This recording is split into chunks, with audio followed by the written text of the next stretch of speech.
देश भर में सहारा इंडिया के जो बकायेदार हैं उनको पैसा अब तक नहीं मिल पाया है और इस मसले को लेकर झारखंड विधानसभा के बाहर आजसू के विधायक लंबोदर महतो आज धरना पर बैठे थे और ये मांग कर रहे हैं कि जितने भी लोगों का पैसा सहारा इंडिया के पास बाकी है वो पैसा लौटाया जाए। ये सहारा इंडिया का मसला आप उठा रहे हैं। लोकसभा चुनाव में भी ये बहुत बड़ा मुद्दा था, आप लोग और कई लोगों की तरफ से ये उठाया गया।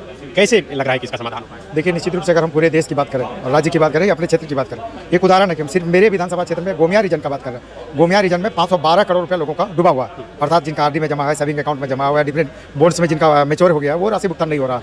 तो निश्चित रूप से ये बहुत गंभीर विषय है, चाहे गोमिया की बात करें, झारखंड की बात करें या पूरे देश भर के निवेशकों की बात करें। तो ये सारा मुद्दा पर राज्य सरकार को भी गंभीरता से लेने की आवश्यकता है और सहारा परिवार से वार्ता करके ये सहारा परिवार को बाध्य करें कि वो भुगतान करें। इसके साथ ही निश्चित रूप से एक समन्वय ये मामला भारत सरकार के संज्ञान में भी राज्य सरकार को लाना चाहिए। तो राज्य सरकार, आरबीआई, सहारा परिवार सारे को समन्वय स्थापित करके फॉर्म वगैरह भी भरवाया जा रहा था। निश्चित रूप से ऐसी बातें आई थी, लेकिन फॉर्म भरने से तो भुगतान किसी का हुआ नहीं। उम्मीद जगी थी कि लोगों को भुगतान होगा, लेकिन ऐसा कुछ हुआ नहीं। तो फिर से इस मामले में गंभीरतापूर्वक जो भी निवेशक हो उनका भुगतान हो। लेकिन आप लोग मोदी जी के साथ हैं सरकार में, तो केंद्र सरकार इस पर कोई बड़ा स्टेप क्यों नहीं उठा पाई? निश्चित रूप से इस मामले को हम लोग केंद्र सरकार के संज्ञान में भी लाएंगे और हल हो सरकार के स्तर पर, आरबीआई के स्तर पर, केंद्र सरकार के स्तर पर, और ये मामला सुप्रीम कोर्ट के अधीन भी है।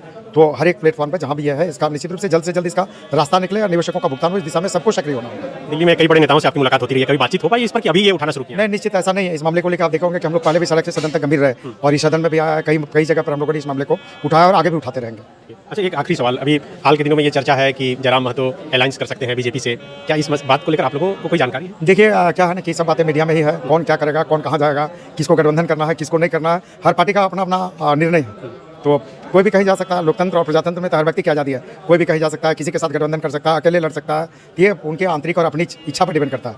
आप लोगों को कोई दिक्कत नहीं है? नहीं, इसे कोई फर्क नहीं पड़ना है। कौन कहाँ जाता है, कौन क्या करता है, उसे क्या लेना देना। हर पार्टी अपने लिए सोचता है, अपने लिए करता है। तो बाजू पार्टी निश्चित रूप से अपने बेहतरी के लिए, राज्य के बेहतरी के लिए